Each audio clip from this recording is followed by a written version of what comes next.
कहानी का ये 15वां भाग देखने से पहले इसके पहले सभी भाग अवश्य देखें। यशवंत जी और रमा जी भी अगली फ्लाइट पकड़कर मुंबई पहुंच चुके थे। विराट को अब तक होश नहीं आया था और उसे इस हाल में देखकर यशवंत जी का दिल कांप उठा। वो वेदांत की ओर मुड़ते हुए बोले, तुम्हें कहा था ना कि विराट का ध्यान रखना। इतना भी नहीं हुआ तुमसे। अब इसमें इसकी क्या गलती है? इसे क्यों डांट रहे हैं? रमाजी तुरंत बचाव में उतरते हुए बोली तो यशवंत जी बोले, बस इसी दिन के लिए पाल रहे हैं इसे। किसी काम का नहीं है ये लड़का। न काम में मन लगता है और ना ही किसी जिम्मेदारी में। बस हर वक्त मौज मस्ती और बाप के पैसे उड़ाने से फुर्सत ही नहीं मिलती है। उनकी आवाज में रोष देखकर रमाजी गुस्से से आग बबूला होने लगी। अस्पताल में लोगों के बीच यशवंत जी अपने होश खो चुके थे। उन्हें होश ही नहीं था कि सब उन्हें देख रहे हैं और वेदांत, वो बस सिर झुकाकर सब सुन रहा था। वो वास्तव में स्वयं को ही विराट का दोषी मान रहा था। विराट की दिमागी हालत जानते हुए भी आप वेदांत पर उसका दोष मढ़ रहे हैं। और आवाज थोड़ी काबू में रखिए। यह आपका घर नहीं, ये हॉस्पिटल है। मेरे बेटे को इस तरह, वो बोल ही रही थी कि यशवंत जी उन्हें घूरते हुए बोले, मेरा बेटा भी तकलीफ में है। आज के बाद मेरा बेटा बोलने से पहले भूलना मत। रमा जी उनकी धीमी आवाज में भयानक गुस्सा देख कर डर गई और बोली, मेरा मेरा वो मतलब नहीं था। विराट विराट भी तो मेरा ही बेटा है ना। दिख गया आज। अंदर जो बेसुध पट्टियों में लिपटा पड़ा है उसे देखने तक की सुध नहीं ली तुमने। लेकिन अपने बेटे के बचाव में उतर आने के लिए एक सेकंड नहीं लगाया। यशवंत जी बोले तो वेदांत बीच में ही बोला, डैड, सब मेरी गलती है। मैं मानता हूँ कि मैं कुछ देर के लिए भाई को छोड़कर गया। और ये सब। वो रो रहा था और उसकी आंखें लाल थी। वो बामुश्किल बोला, डैड मुझे माफ कर दीजिए। यशवंत जी ने उसे देखा तो वेदांत सिसकते हुए बोला, भाई खतरे से बाहर है। आप टेंशन मत लीजिए प्लीज। वो जल्दी ही होश में आ जाएंगे। यशवंत जी ने उसकी हालत देखकर उसे सीने से लगा लिया और बोले, छोटे बच्चों की तरह रोना बंद करो। विराट को होश आते ही हम अच्छे हॉस्पिटल में शिफ्ट करवा लेंगे। जल्दी ही वो पूरी तरह ठीक हो जाएगा। डैड, वेदांत भीगी आवाज में बोला तो यशवंत जी ने उसका सिर सहलाते हुए पूछा, मैं भी आपका बेटा हूं ना? वेदांत के अचानक पूछने पर यशवंत जी और रमा जी स्तब्ध रह गए। और रमा जी बोली, ये क्या बकवास कर रहे हो तुम? डैड, वेदांत अब भी यशवंत जी को देख रहा था। आज अचानक क्या हो गया तुम्हें? लगता है विराट की हालत का सदमा लग गया है। यशवंत जी उसे देखते हुए बोले तो वेदांत बोला, नहीं, आपने कभी मेरी इतनी फिक्र नहीं की ना जितनी भाई की। सोचता हूँ कि काश भाई की जगह ये हादसा मेरे साथ हो जाता। वेदांत, रमा जी चिल्लाई और यशवंत जी उसे एकटक देखते हुए बोले, मानो या ना मानो, विराट से ज्यादा मैंने तुमसे प्यार किया है हमेशा। और मैंने भी भाई से उतना ही प्यार किया है, आप जानते हैं ना? वेदांत ने कहा तो यशवंत जी ने हामी में सिर हिलाया। वेदांत दोबारा से उनके गले से लग गया और बोला, अगर भाई को कुछ हो जाता तो मैं लौट कर कभी नहीं आता डैड। जाने क्यों वो बहुत भावुक हो रहा था। अकेले सब कुछ झेलते हुए उसे यशवंत जी का सहारा मिलते ही सुकून महसूस होने लगा। यशवंत जी उसके सिर पर हल्के से मारते हुए बोले, तुम दोनों के बिना मेरी जिंदगी सूनी है। एक को कुछ हुआ तो मैं जी नहीं पाऊंगा। मेरे दोनों बेटे मेरी ताकत है। वेदांत मुस्कुरा दिया और रमा जी बस उसे अजीब निगाहों से देखती रही। आप रेस्ट कीजिए डैड, भाई को जल्दी ही होश आ जाएगा। फिर हम सब उनसे मिल सकेंगे। वेदांत ने कहा तो यशवंत जी अंदर चले गए। रमा जी वेदांत को देखते हुए बोली, विराट के साथ बुरा हुआ लेकिन इसका इतना सदमा लेना भी ठीक नहीं है। वेदांत कुछ पल उन्हें देखते हुए बोला, क्या कहना चाहती हैं आप मॉम? अभी विराट पूरी तरह ठीक नहीं हुआ। उसे ठीक होने में वक्त लगेगा तो तुम्हारे डैड की जिम्मेदारी तुम्हें ही लेनी पड़ेगी। ऐसे में तुम कमजोर पड़ोगे तो बिजनेस कैसे डील करोगे? रमा जी ने उसे समझाया तो वेदांत उन्हें देखकर मुस्कुराया और बोला, पूरी जिंदगी आपने फायदे और नुकसान में बिता दी मॉम। काश थोड़ा सा वक्त रिश्तों को भी दिया होता। रमा जी देखती रह गई और वेदांत आगे बढ़ गया। सियाई कोने में खड़ी सब देख रही थी। जैसे ही वेदांत उसके पास आया तो वो बोली, स्त्री कमजोर मत पड़ो वेदांत। हमें बहुत कुछ जानना बाकी है और इसमें मुझे तुम्हारी बहुत ज़रूरत है। अब जब तक सच सामने नहीं आ जाता, मैं भी चुप नहीं बैठूंगा सिया जी। बस भाई को उनका हर हक दिलाकर ही रहूंगा, चाहे फिर अपनी माँ के खिलाफ ही क्यों ना जाना पड़े। वेदांत बोला तो सिया बोली, वेदांत वेदांत बोला, जी।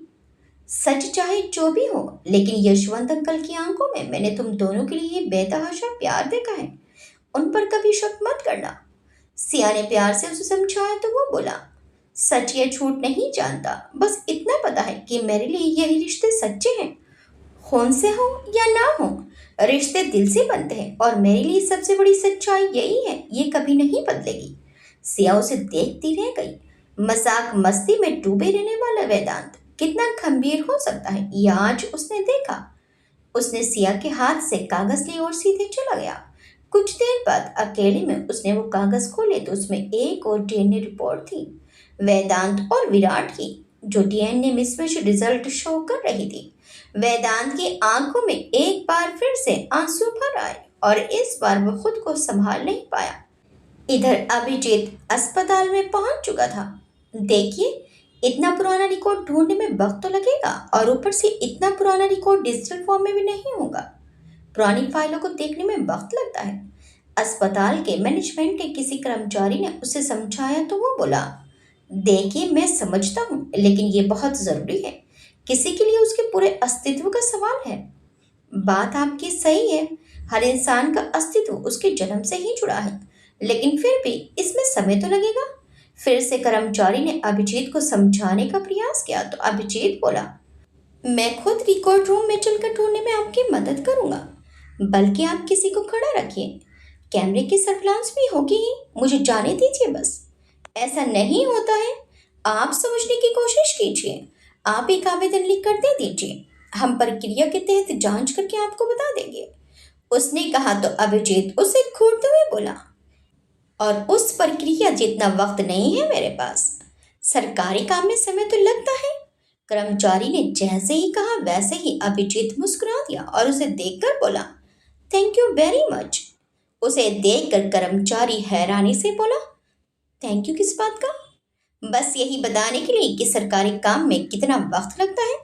अभिजीत ने तंज से कहा तो कर्मचारी थोड़ा सक पका गया, लेकिन अगले ही पल अभिजीत ने अपनी आईडी आगे करते हुए कहा, अब आपकी ये पूरी रिकॉर्डिंग जाएगी आज शाम के कवरेज में, याद से देखिएगा अपने पूरे परिवार के साथ। अभिजीत कैसे काम निकालना है ये अच्छे से जानता है, उसके पास हर टेढ़ा तरीका मौजूद रहता है। अभिजीत की बात सुनकर कर्मचारी पसीने पसीने होने लगा और बोला, कैमरा, शर्ट का बटन। अभिजीत ने कहा तो कर्मचारी की सांस रुक गई और वो बोला, थोड़ा रुकिए, मैं मेरे सीनियर से परमिशन लेकर आता हूँ।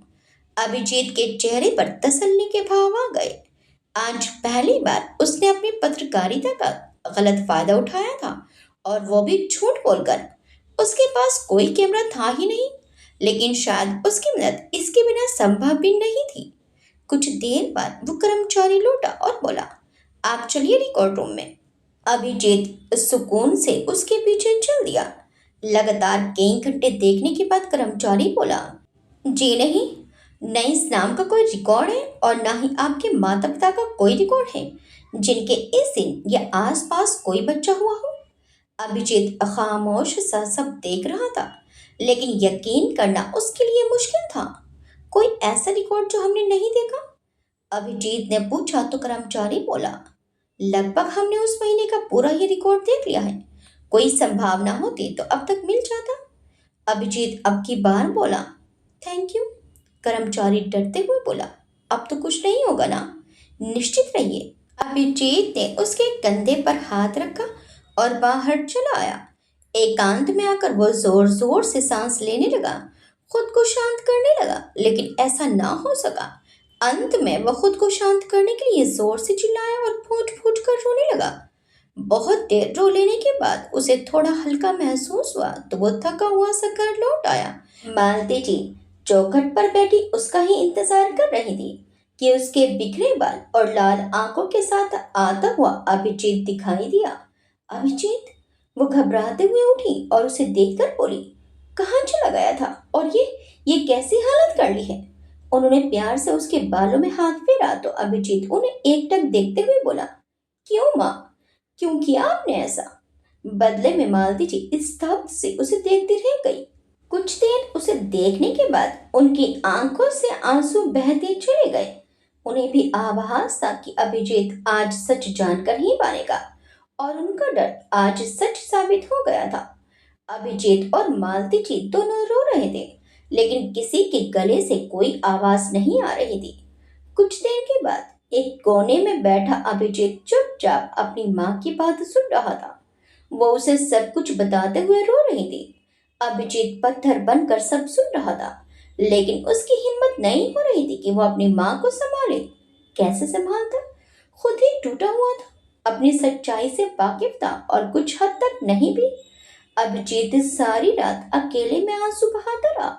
यूं तो वो इतनी आसानी से टूटने वाला इंसान नहीं था, लेकिन फिर भी किसी के आगे उसका पूरा अस्तित्व ही बिखर जाए तो कितना ही हिम्मत वाला क्यों ना हो, उसकी हिम्मत टूट ही जाती है। आज अपना सच जानकर वो टूट चुका था। पिछले 28 सालों के जिस पहचान को वो जी रहा था, वो उसकी पहचान थी ही नहीं। अचानक से उसे याद आया कि सिया ने उसका डीएनए टेस्ट करवाया था और उसका डीएनए विराट के साथ मैच हुआ था। अब जाकर उसके दिमाग में विराट के बारे में विचार उमड़ने लगे। अगर उसकी ये शख्सियत झूठी है तो हो ना हो किसी तरह से उसका रिश्ता विराट के साथ था, लेकिन कैसे? इसका पता तो विराट से जुड़ी हर चीज जानने के बाद ही उसे चलने वाला था। बेचैनी के बीच उसे जैसे तैसे नींद आ गई और सुबह सूरज सर पर चढ़ आने के बाद भी उसने अपनी आंखें नहीं खोली थी। इधर हॉस्पिटल में विराट को होश आ गया था। डॉक्टर ने आकर कहा, पेशेंट को होश आ गया है, अब आप उनसे मिल सकते हैं। जैसे ही डॉक्टर ने कहा वैसे ही बाहर सभी के चेहरों पर सुकून उभर आया, सिवाय रमच के। उन्हें तो यहाँ एक एक पल भारी महसूस हो रहा था। विराट, यशवंत जी ने विराट के कमरे में कदम रखते ही उसे प्यार से आवाज दी तो विराट ने अपनी आंखें खोलकर उन्हें देखा और हल्की सी मुस्कान दी। ये क्या कर लिया मेरे बच्चे? इसलिए तुम्हें नजरों से दूर नहीं करना चाहता था मैं कभी, उन्होंने कहा तो विराट ने उनकी आवाज में नरमी महसूस की। स्वर से समझ आ रहा था कि वो अंदर तक डर चुके थे। मैं ठीक हूँ पापा, विराट ने हल्की सी मुस्कान के साथ उन्हें आश्वस्त किया, और अब जल्दी ही पूरी तरह ठीक भी हो जाएंगे, क्योंकि हम ज्यादा दिन उन्हें ऐसे आराम जो नहीं करने देंगे। पीछे से कमरे में दाखिल होते वेदांत ने जैसे ही कहा वैसे ही विराट ने उसे देखा और उसे महसूस हुआ कि सिया के मामले में वो भी बराबर से शामिल था।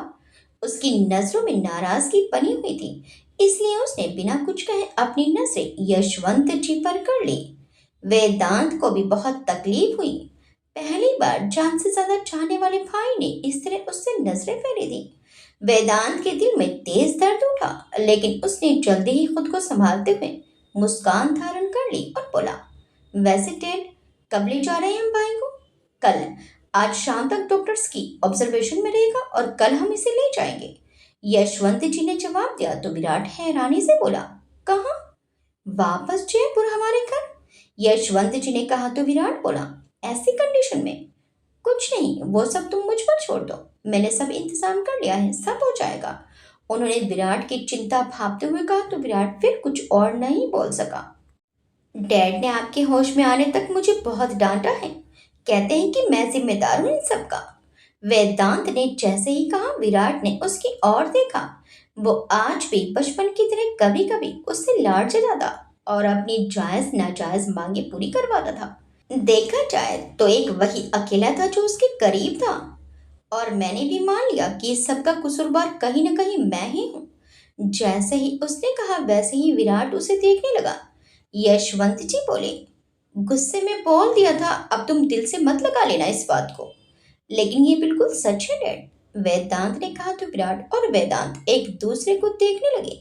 विराट उसकी बात का मतलब अच्छे से समझ रहा था, जिससे यशवंत जी अनजान थे। आखिरकार विराट उससे बोल पड़ा, कोई गलती नहीं है तुम्हारी, खुद को हर बात के लिए कोसना बंद करो। आप मुझसे नाराज नहीं है?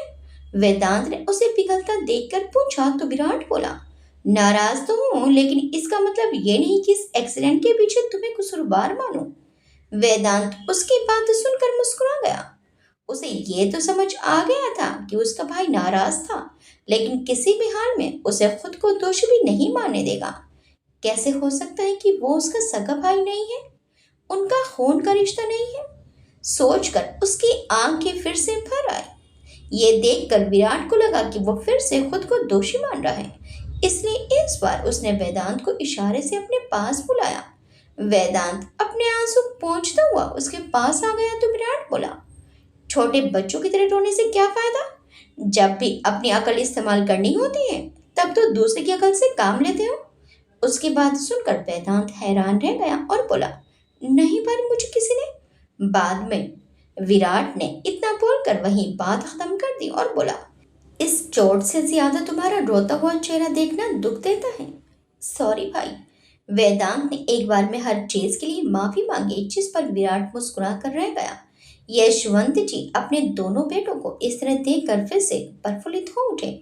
उन्हें जिंदगी में क्या चाहिए था? बस उनके दोनों बेटों की खुशी। इसके आगे उनकी हर दौलत कम थी। चलो अब दोनों भी अपनी ये रूठा मनाई बंद करो और बच्चों को विराट से मिलने दो।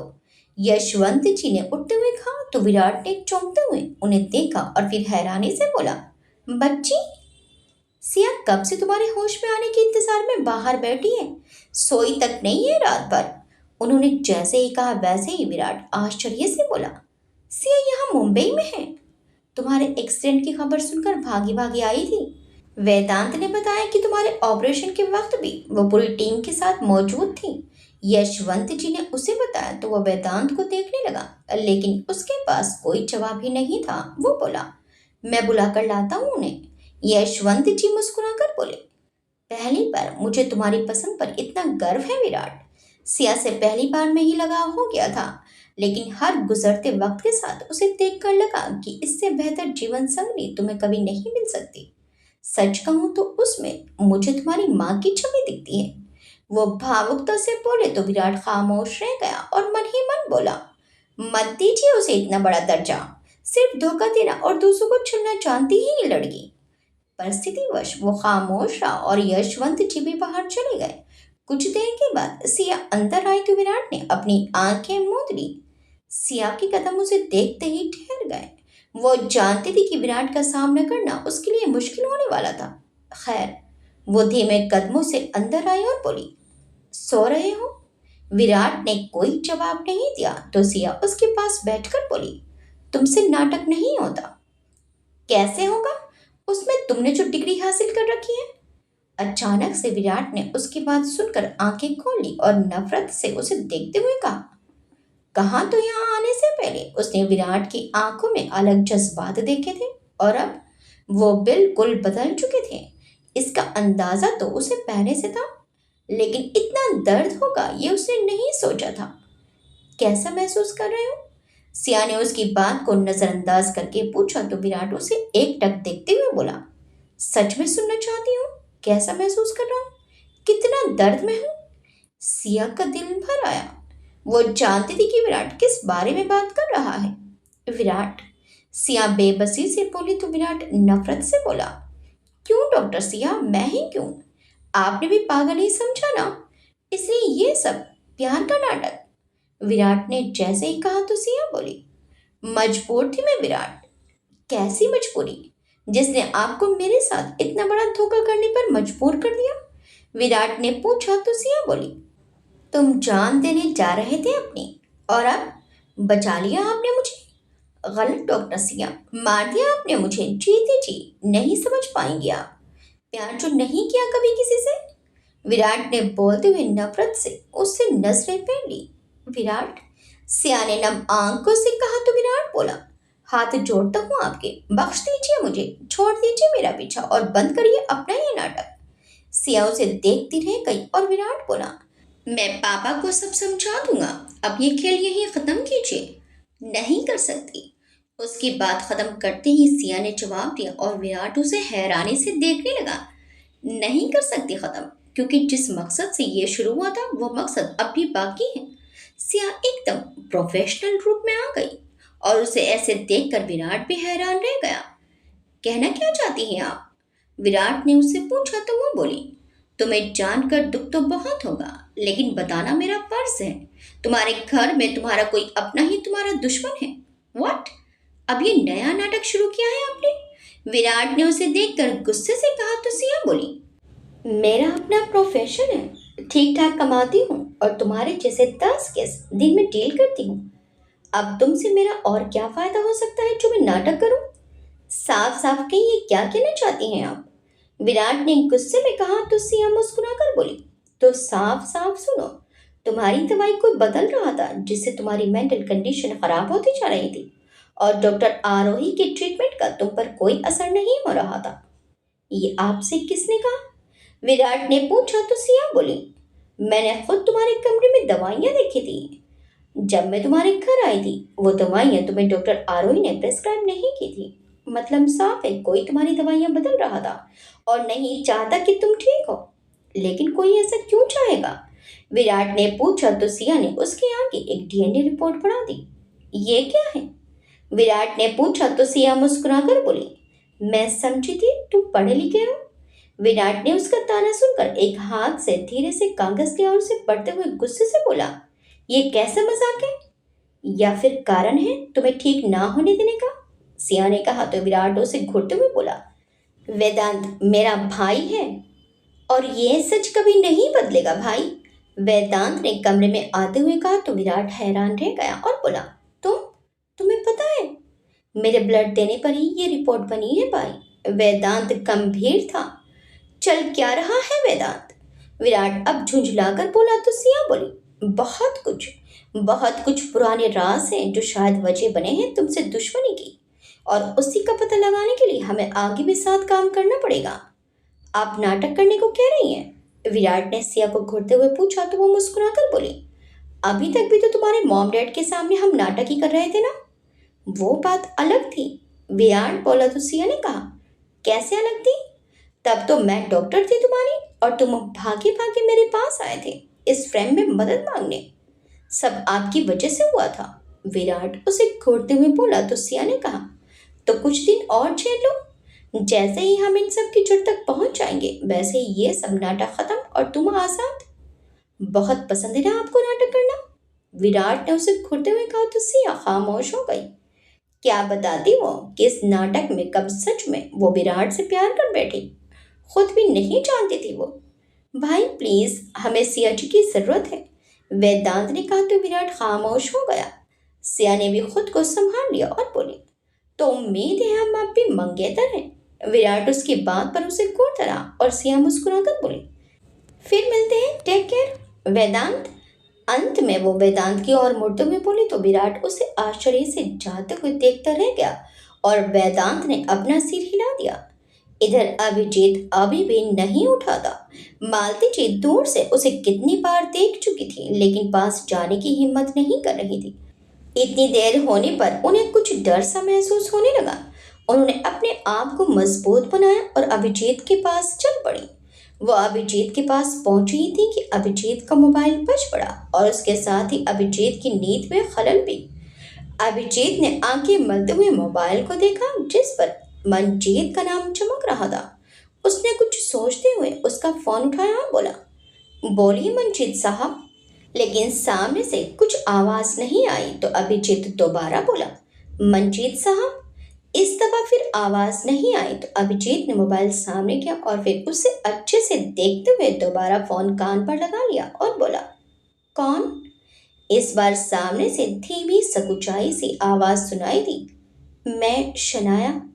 रात भर की बेचैनी के बाद अब जाकर एक ठंडक को अभिजीत ने महसूस किया और उसने चौंकते हुए पूछा, तुम मनजीत साहब वहां आए हैं? शनाया ने संक्षिप्त में उत्तर दिया, तुम उनके फोन से बात क्यों कर रही हो? और वो साथ में है तो फिर मुझे फोन कैसे लगाया? तुम ठीक तो हो ना? कोई दिक्कत तो नहीं हो गई? अचानक ही अभिजीत के मन में कई तरह के सवाल उठने लगे। पास खड़ी मालती जी अभिजीत को आश्चर्य से देख रही थी।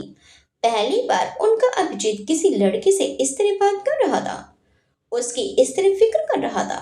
मैं ठीक हूँ, शनाया ने फिर एक बार अभिजीत को कम शब्दों में अपना जवाब दिया। लेकिन अभिजीत इससे संतुष्ट नहीं था। तो तुम उनके फोन से क्यों बात कर रही हो? अभिजीत ने पूछा तो वो बोली, क्योंकि मेरे पास मेरा फोन नहीं है। यहाँ आने से पहले तुमने उसे तोड़ जो दिया था। अभिजीत को अब याद आया तो वो बोला, अरे सॉरी, दिमाग से निकल गया था। लेकिन वहाँ ऑफिस का भी तो फोन होगा। है लेकिन, शनाया बोलते बोलते चुप हो गई तो अभिजीत ने पूछा, लेकिन मेरे पास तुम्हारा नंबर नहीं था। शनाया ने कहा तो अभिजीत ने आंखें मीच ली। सब कुछ तो कर आया था, लेकिन ना उसे अपना नंबर देकर आया था, ना ही इस बारे में उसने कुछ सोचा था। मंजीत आया था मिलने तो सोचा बात कर लूं तुमसे। शनाया ने हिचकते हुए कहा तो अभिजीत बोला, अच्छा क्या, और कुछ जरूरत हो तो बता दो। नहीं, बस थैंक यू बोलना था। शनाया ने कहा तो अभिजीत चौंकते हुए बोला, किस बात के लिए। मुझे इंसाफ दिलाने के लिए, और इस नई जिंदगी की शुरुआत के लिए। इंसाफ दिलाना बाकी है अभी तो। अभिजीत उसकी बातों से कुछ पिघला हुआ महसूस कर रहा था। नहीं, इंसाफ तो हो चुका।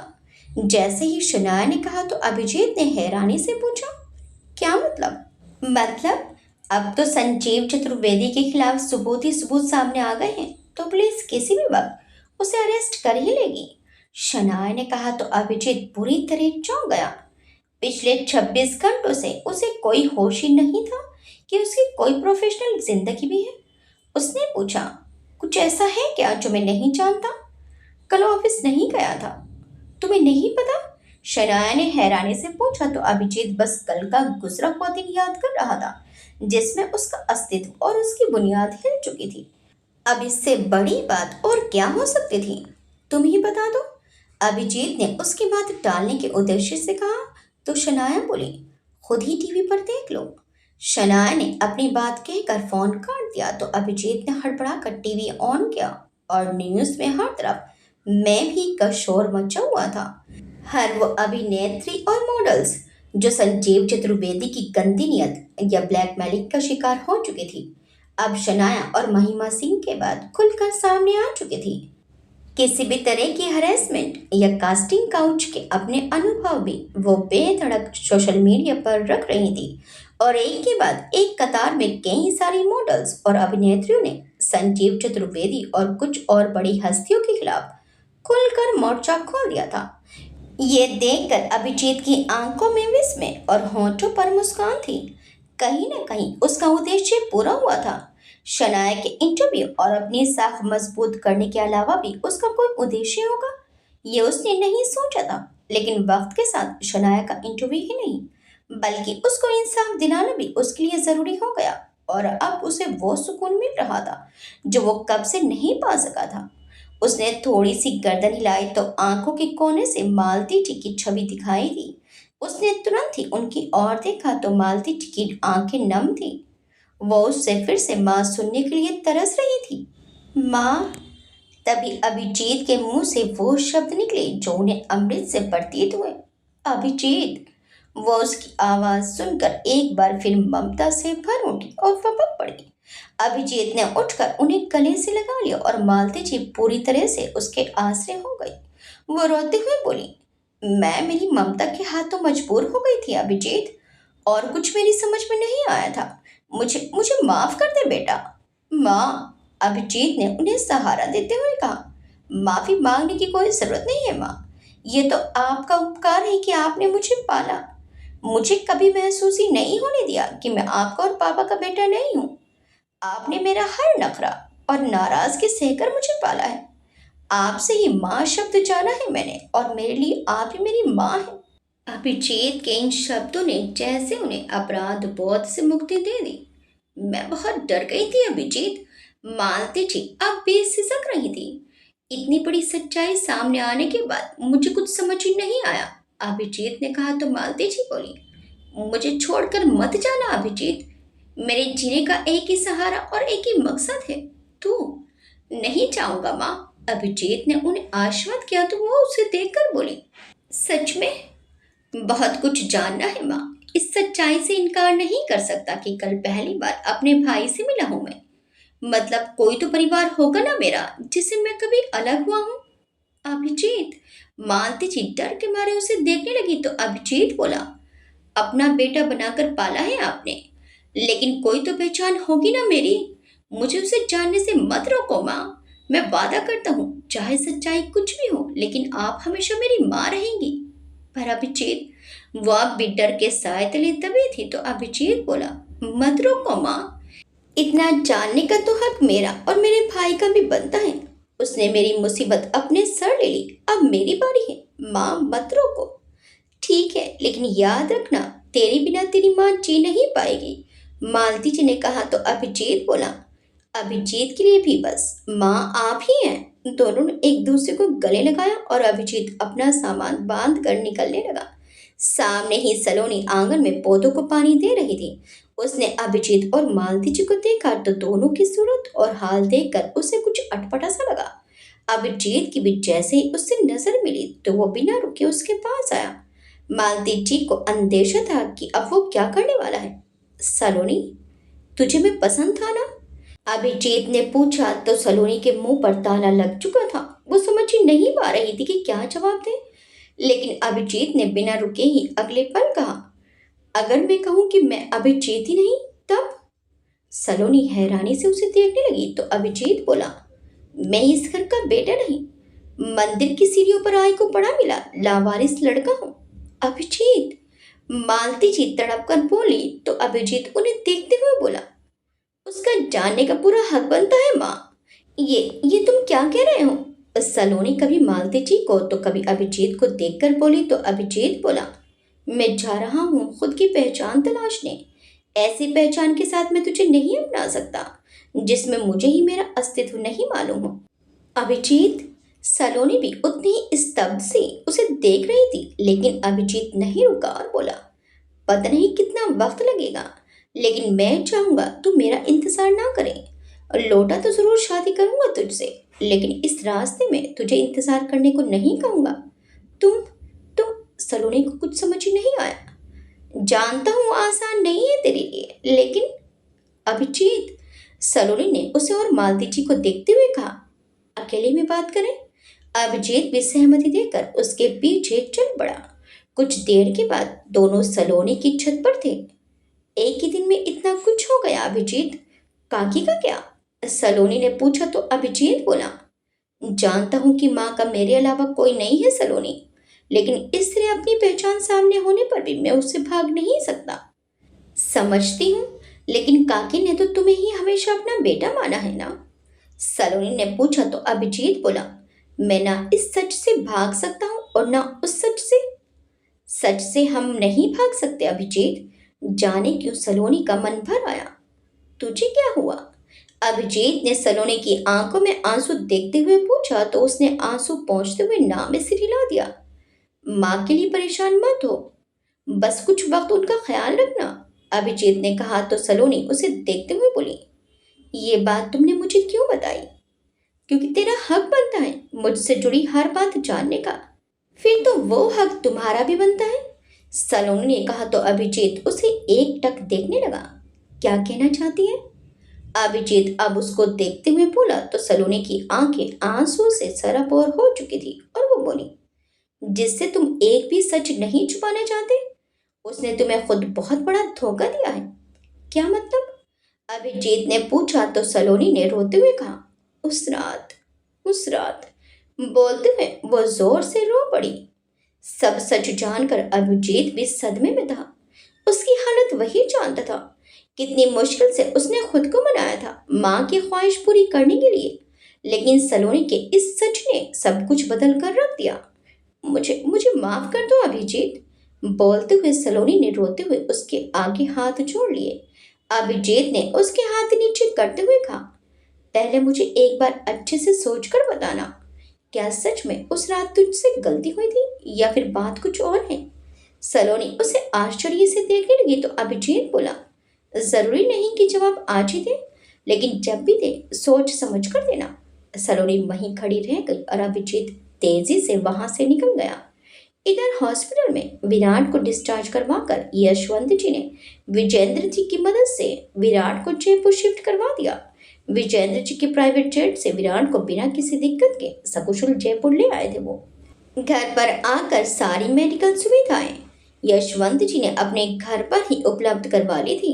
सिया भी घर लौट आई थी और इस खबर के बाद संबंधी होने के नाते सिया के माता पिता भी सिया के साथ विराट से मिलने आए हुए थे। विराट के कमरे में वो लेटा हुआ था और सिया के माता पिता सिया, यशवंत जी और रमा जी भी वहां बैठे हुए थे। वेदांत भी एक तरफ कमरे में मौजूद था, जो मेडिकल टीम के साथ विराट की सेवा में लगा हुआ था। ये सब अचानक से सिया की माँ सरिता जी ने पूछा तो विराट बोला, मेरी गलती थी आंटी, ध्यान कहीं और था।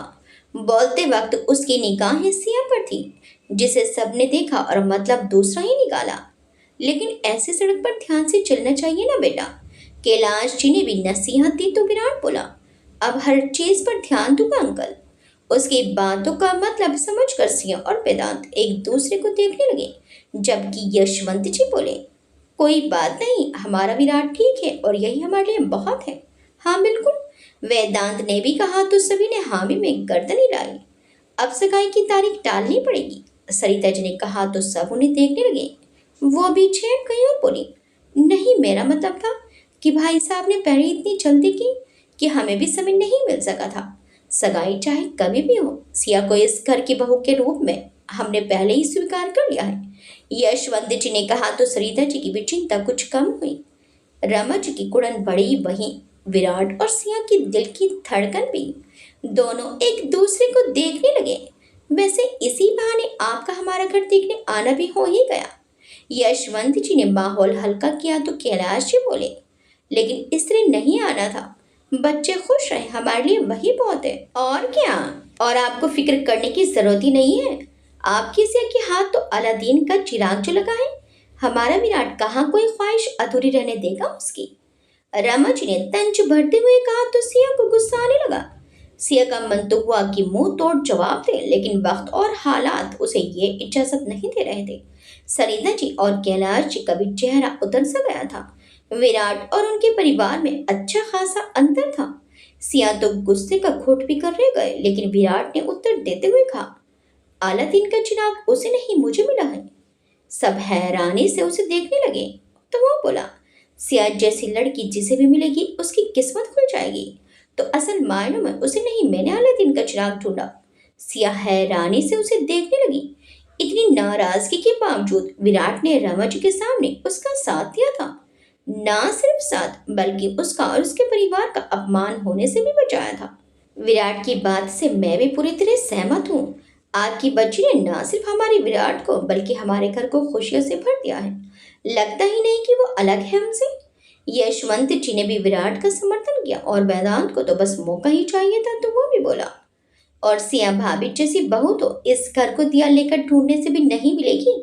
मेरे भाई को हर तकलीफ से बचाने के लिए हमेशा सबसे आगे जो खड़ी रहती है। विराट उसकी बात बराबर सुन रहा था और समझ भी रहा था। उसका इशारा विराट के ट्रीटमेंट और उसके बाद उसे खतरों से बचाने को लेकर था। ये तो सब आपका प्यार है और हमारे सिया का अच्छा भाग्य। सरिता जी ने पूरे परिवार का सिया के लिए स्नेह देखकर रमज की बातों को पूरी तरह दरकिनार करते हुए कहा तो कैलाश जी भी मुस्कुरा दिए। चलिए आपको आपकी बेटी का ससुराल घुमाते हैं, और फिर वेदांत, जरा सरोज से कहना नाश्ते का प्रबंध करवा दें। यशवंत जी बोलते हुए उठ खड़े हुए और आगे बढ़ने लगे। सिया, सरिता जी ने सिया को विराट में खोया देखकर उसे चलने के लिए आवाज दी तो यशवंत जी मुस्कुराकर बोले, बच्चे यही नाश्ता कर लेंगे भाभी जी, कुछ देर साथ में बातचीत भी कर लेंगे और तब तक हम भी आपस में बातचीत कर लेंगे। सरिता जी मना नहीं कर सकी और वो लोग यशवंत जी और रमा जी के साथ चल पड़े। मैं नाश्ते का बोलता हूँ काकी को। वेदांत भी बीच में ही खिसक गया। सिया और विराट अब कमरे में अकेले रह गए। विराट उसे देखकर बोला, मेरे मुंह पर कुछ लगा है क्या, जब से मेरे चेहरे को ही देख रही हूँ? इसे प्यार से निहारना कहते हैं, सिया ने मुस्कुराकर कहा तो विराट बोला, सब जा चुके हैं, अब नाटक करने की जरूरत नहीं है। सिया मुस्कुराकर रह गई। विराट के लिए उसके दिल की भावनाएं बस नाटक ही तो थी और बदकिस्मती से वो उसे सच्चाई बता भी नहीं सकते थे। तुमने भी अच्छा नाटक किया सबके सामने, आई एम इम्प्रेस्ड, सिया ने कहा तो विराट बोला, मैंने कोई नाटक नहीं किया। फिर वो सब क्या था? सिया ने हैरानी से पूछा तो विराट बोला, मॉम की आदत है सबको इंसल्ट करने की, लेकिन तुम और तुम्हारी फैमिली मेरी वजह से यहाँ मौजूद है तो मेरा फर्ज बनता है कि मैं उन्हें रोकूं। विराट की बात सुनकर सिया बस विश्वास से उसे देखती रही। ज्यादा खुश होने की जरूरत नहीं है, तुम्हारी जगह कोई भी होता तो मैं यही करता। विराट ने कहा तो सिया की खुशी और मुस्कान थोड़ी हल्की पड़ने लगी। विराट ने ये देखा तो बोला, तुम्हें जो भी करना है जल्दी करना। मैं नहीं चाहता कि जिस तरह मेरा दिल टूटा है मेरे परिवार को भी इतना ही दर्द हो, खास तौर पर मेरे डैड को। सिया उसकी बात से बहुत आहत हो रही थी, लेकिन वो जानती थी कि ये सब निश्चित था। विराट इतनी जल्दी सामान्य नहीं हो सकता था। उसने इस नाटक को जारी रखने के लिए हामी भर कर ही एक बहुत बड़ा काम किया था। उससे ज्यादा की उम्मीद सिया उससे नहीं कर सकती थी। मैं पूरी कोशिश करूंगी। सिया ने अपना दर्द छुपाकर मुस्कुराकर कहा तो विराट ने नजरें फेर ली। देख तो वो भी रहा था कि सिया की मुस्कान हमेशा से अलग थी, लेकिन वो पिघलना नहीं चाहता था। इधर विराट का एक्सीडेंट हुआ और उधर डॉक्टर आरोही के घर पर हंगामा मचा हुआ था। अचानक से आप लोग ऐसे क्यों बोल रहे हैं? शादी सर पर है और आप लोग? आरोही के पिताजी ने हैरानी से पूछा तो समक्ष के माता पिता ऐंठते हुए मुंह बनाने लगे। उसके पिता ने ही बात का मोर्चा संभाला और बोले, आरोही का दूसरे लड़के से चक्कर चल रहा है। ये सब बकवास समक्ष ने आपके भी दिमाग में डाल ही दी। आरोही सबके बीच में आते हुए बोली तो उसकी मम्मी ने आंखें दिखाई। चुप रहो तुम, ससुराल वाले हैं तुम्हारे। लेकिन वो गलत बोल रहे हैं, आरोही ने कहा तो मम्मी बोली, पापा बात कर रहे हैं ना। आरोही गुस्से में मन महसूस कर एक तरफ बैठ गई और सबकी बातें सुनने लगी। आपकी लड़की सगाई तक तो ठीक, लेकिन शादी से पहले ही एक अमीरजादे से चक्कर चला लिया है। समक्ष के पिता फिर बढ़ गए तो आरोही के पिता बोले, आपको कोई गलतफहमी हुई है जी। ऐसा कुछ होता तो आरोही शादी के लिए कभी हामी नहीं भरती। सगाई के बाद उसे समक्ष से ज्यादा बड़े घर का लड़का दिखाई दिया तो उससे चिपक गई। लक्षण बहुत खराब है लड़की के, शुक्र है हमें पहले ही मालूम चल गया। समक्ष की माँ भी भर भर कर कोस रही थी। ये सब क्या है समक्ष बेटा? आरोही के पिता ने आज से समक्ष को देखा तो वो भी बोला, अंकल मुझे आरोही से शादी करनी थी, लेकिन ऐसे में आप ही बताइए मैं क्या करूं? दफा हो जाओ यहाँ से। आरोही ने गुस्से से बीच में आते हुए कहा तो फिर मम्मी ने रोका। तुमसे पूछा किसी ने? बड़ी बात कर रहे हैं ना? बात कर रहे हैं, सरासर इल्जाम लगा रहे हैं मुझ पर और आप और पापा को शर्मिंदगी से सिर झुकाना पड़ रहा है। ये मुझे मंजूर नहीं है। आरोही गुस्से से समक्ष को घूरते हुए बोली, देखा, ये तो चाहती यही है कि ये शादी टूट जाए और उस लड़के से इसकी राह साफ हो जाए। समक्ष की मम्मी तंज कसते जा रही थी। उस लड़के का तो कोई लेना देना ही नहीं है, ये खुद बीच में लाया है उसे। आरोही ने समक्ष को गुस्से में घूरते हुए कहा, अब जो चुप ना हुई तो? मम्मी ने आरोही को गुस्से में आंखें दिखाकर चुप बैठा दिया। समक्ष बेटा कुछ गलत फहमी हुई है तुम्हें, तुम तो आरोही को जानते हो ना। मम्मी ने प्यार से बात संभालने की कोशिश की तो समक्ष बोला, आंटी जी शुरू में मैं भी यही सोचता था, लेकिन धीरे धीरे आरोही ने मुझसे कांटेक्ट कम कर दिया। हर बार जवाब होता था कि एक पेशेंट में उलझी हुई है। मैंने भी इसे स्पेस दिया। अक्सर इसका फोन बिजी आता था, मैंने फिर भी समझा, लेकिन उस रात तो ऑफिस आवर्स के बाद में इसके क्लिनिक पहुंचा तो ये अपने दोस्तों के साथ वहां बैठी गपशप में लगी थी और मेरा फोन सरासर इग्नोर करती जा रही थी। मैं उन सब के साथ काम से ही बैठी थी। आरोही ने दांत पीसते हुए कहा तो समक्ष बोला, उसी लड़की के साथ जो तुम्हारे पीछे पीछे मुंबई तक में आ गया था। वो अपने काम से आया था समक्ष। उस वक्त तो मैं उसे ठीक से पहचानती ही नहीं थी, फिर जान पहचान पड़ गई है ना। समक्ष ने उसे ताना मारा तो आरोही के पिता बोले, आरोही अब उस लड़के से बात ही नहीं करेगी। बस जी बात को खत्म करो। पापा, आरोही हैरान थी, लेकिन समक्ष उसे देखते हुए बोला, एक और कंडीशन है मेरी। क्या? आरोही के पिता ने पूछा तो वो बोला, आरोही अब मुंबई आएगी मेरे पास।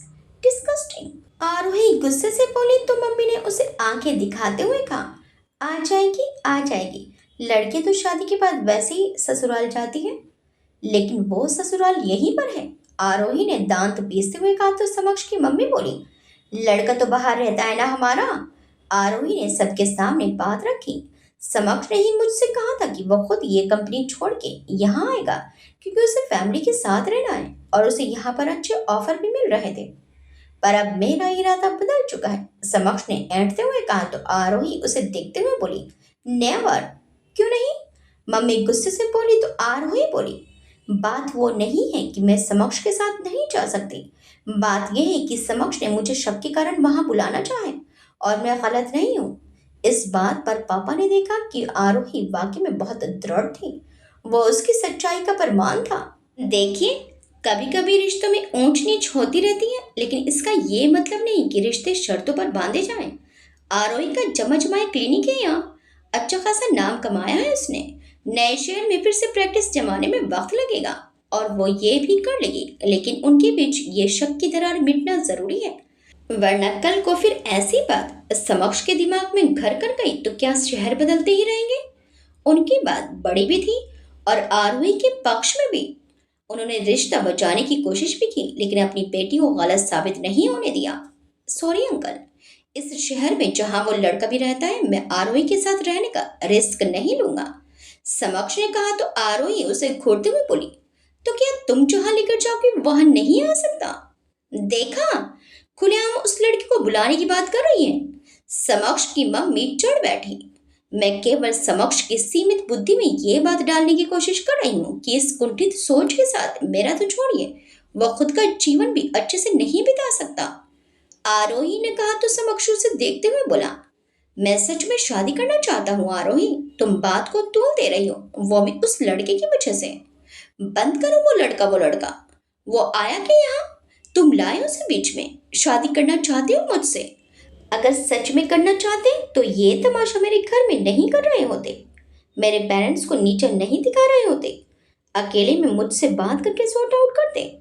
तुम्हारे घर में उस शहर तो क्या, किसी भी शहर में आ जाती, लेकिन प्यार के कारण, तुम्हारे शक के कारण मैं अपनी जंगी से सुई भर भी नहीं हिलूंगी। तुम शादी करना चाहते और मुझसे प्यार करते तो इज्जत देना सीखते समक्ष, ना कि मेरे ऑफिस में आकर मेरी असिस्टेंट और बाहरी लोगों के सामने मेरी इंसल्ट करते, मेरा तमाशा बनाते। बोलते हुए उसे अपनी बेइज्जती याद आने लगी और उसकी आंखें नम हो गई। नहीं करती थी किसी से प्यार, इसलिए तुमसे शादी के लिए हामी भरी। सोचा दोस्त हो तो समझोगे, अंडरस्टैंडिंग अच्छी रहेगी, लेकिन तुमने तो मुझे सबके बीच शर्मिंदा कर दिया। बाहर वालों से लेकर मेरे अपने परिवार के बीच भी तुमने मुझे नीचा दिखाने का एक मौका नहीं छोड़ा समक्ष। आरोही, मम्मी उसे भावुक देखकर भावुक हो रही थी, लेकिन उन्हें रिश्ता टूटने का भी डर था। ये रिश्ता मेरी ओर से भी था और इसका फैसला लेने का हक मेरा भी है, और मेरा फैसला यही है कि मैं अब ये शादी नहीं करूंगी। आरोही के फैसले ने सबको हिला कर रख दिया। आरोही, पापा ने उसे टोका, जल्दबाजी में फैसले बेटा। पापा आप चाहेंगे कि जिंदगी भर आपकी बेटी का सिर झुका रहे? उसने पूछा तो पापा भी शांत हो गए। ये सब उस कमीने की वजह से हो रहा है। समक्ष गुस्से में दांत पीसते हुए बोला तो आरोही बोली, जुबान को संभाल कर बात करो, मेरे साथ साथ तुम्हारे भी माता पिता यहाँ मौजूद हैं। समक्ष व्यंग से हंसा और बोला, उसके बारे में नहीं सुना गया, साफ साफ क्यों नहीं कहती? अब तुमसे मुझे कुछ कहना ही नहीं है। आरोही ने भी उसे घूरते हुए कहा, आपकी लड़की होगी डॉक्टर, लेकिन समाज में जब ये बात जाएगी तो कोई नहीं अपनाने वाला उसे। समक्ष की मम्मी ने उन्हें हड़काते हुए कहा, बहन जी सुनिए। आरोही की मम्मी नर्म पड़ने लगी। माँ का दिल था सो चिंता से भर उठा। अब आप सुनिए, आपकी लड़की के कारनामे तो अभी तक हमने छुपा कर रखे थे। सोचा था लड़की को शांति से बैठकर समझाएंगे, लेकिन इसकी अकड़ देखने के बाद आप समझ लीजिएगा। जब कोई भी ये रिश्ता टूटने की बात पूछेगा तो हम सबको सच बताएंगे। बहन जी, आरोही की मम्मी ने फिर कहा तो वो बोली, बैठा कर रखिए लड़की को अपने घर, कोई नहीं आएगा इसका हाथ मांगने। आएगा क्यों नहीं, इसका आशिक है तो सही, वो भी उम्र में छोटा। समक्ष व्यंग से हंसा तो उसकी मम्मी बोली, बेटा ऐसे लड़के बस घुमा कर छोड़ देते हैं, हाथ थामने की बारी पर पीठ दिखा जाते हैं। बहुत हुआ, निकलिए यहाँ से अब। आरोही के बर्दाश्त की हद पार हो चुकी थी। आरोही, पापा ने उसे टोका तो आरोही बोली, अब और कितना सुनेंगे इन्हें? हाँ ठीक है, कर लेना अपनी बेटी का उसी लड़के से ब्याह, हमारे समक्ष को कमी नहीं है। समक्ष के पिता भी आक्रोशित होकर बोले तो आरोही चिल्लाकर बोली, हाँ कर लूंगी उसी से शादी, जाइए आप लोग। समक्ष उसे आखिरी वक्त तक देखता रहा, लेकिन आरोही हिली भी नहीं। उन सबके जाते ही एक जोरदार थप्पड़ आरोही के चेहरे पर पड़ा। मम्मी उसे थप्पड़ मारकर खुद भी रोने लगी। 12 दिन में होने वाली शादी टूट गई, कितनी बदनामी होगी। सब बोलेंगे लड़की में ही खोट है, और ये लोग तो और हमें मुंह दिखाने लायक नहीं छोड़ेंगे। मम्मी, आरोही ने उनका हाथ पकड़ा तो उन्होंने उसे झिड़क दिया। फिल्म चल रही है क्या कोई यहाँ, कि रिश्ते की लाइन लग जाएगी। जमाना कितना भी बदले, लेकिन लड़की के चरित्र पर उंगली उठने के बाद लोग 100 बार सोचते हैं उस घर में रिश्ता करने पर। आरोही ने बोलना चाहा, लेकिन अरे क्या जरूरत थी उस लड़के से दोस्ती करने की, ले लिया ना लांछन बैठे बिठाए। मम्मी माथे पर हाथ रख कर रोने लगी। वो किसी हाल में भी शांत नहीं हो रही थी। आरोही ने पापा को देखा तो वो भी चुपचाप कमरे में चले गए। वो अकेली बैठी रह गई। अगले दिन पूरा परिवार इकट्ठा हुआ, जो शादी की तैयारियों में लगा हुआ था। सबके नए कपड़े बन रहे थे, खरीदारी चल रही थी, नाच गानों की प्रैक्टिस हो रही थी, और अब एकदम सन्नाटा सा पसरा हुआ था। ये सब ठीक नहीं हुआ, उस लड़के से बात करने चलिए, चाचा जी ने कठोर स्वर में कहा तो आरोही चौंक गई। क्या, लेकिन क्यों? अब या तो वो आरोही के ससुराल वालों से माफी मांगेगा, और या फिर अपनी गलती की भरपाई करेगा। हमारी लड़की की जिंदगी बर्बाद करके चैन से तो बैठने नहीं देंगे उसे। उन्होंने जैसे फैसला सुना दिया। आरोही सबको रोकती रह गई, लेकिन किसी ने एक भी नहीं सुनी। विराट के घर पर विराट और सिया को बैठे कुछ ही पल बीते होंगे कि नीचे से बहुत शोर की आवाज आने लगी। विराट और सिया ने एक दूसरे को देखा तो विराट बोला, ये शोर कैसा? मैं देखती हूँ, सिया ने कहा तो विराट बोला, लेकिन मैं। सिया ने उसे देखा, वो बेबस था कि इस वक्त बिस्तर में पड़ा था। सिया उसके पास आकर उसके बालों पर हाथ रखते हुए बोली, मैं हूं ना, कोई भी दिक्कत होगी मैं संभाल लूंगी, तुम प्लीज टेंशन मत लो और रेस्ट करो। विराट बस सिया को एक टक देखता रह गया। इस कुछ पल की करीबी में उसे अजीब सा लगने लगा, पर ये एहसास पूरा नहीं था। सिया तो उसके बाद तेजी से नीचे चली गई, लेकिन उसके स्पर्श का एहसास आज जो विराट ने महसूस किया था, वो अब तक का सबसे अनूठा एहसास था। सिया तेजी से नीचे आई तो देखा कि कुछ लोग नीचे खड़े यशवंत जी से ऊंची आवाज में बात कर रहे थे। कुछ समझ में नहीं आ रहा था और किसी का चेहरा भी नहीं दिख रहा था, लेकिन वेदांत बीच में हैरानी और परेशानी में खड़ा था। आगे क्या होगा? अभिजीत अब क्या करेगा? वो सच्चाई का पता कैसे लगाएगा? आरोही के घर वाले अब क्या करेंगे? वेदांत क्या समक्ष से माफी मांगने के लिए तैयार हो जाएगा? क्या विराट सिया को माफ कर देगा? देखिए इस कहानी के अगले भाग में। आपको ये कहानी कैसे लगी हमें कमेंट्स करके जरूर बताइएगा। वीडियो अच्छी लगी तो वीडियो को लाइक शेयर सब्सक्राइब करना मत भूलिएगा। मिलते हैं इस कहानी के अगले भाग में। Till then bye bye.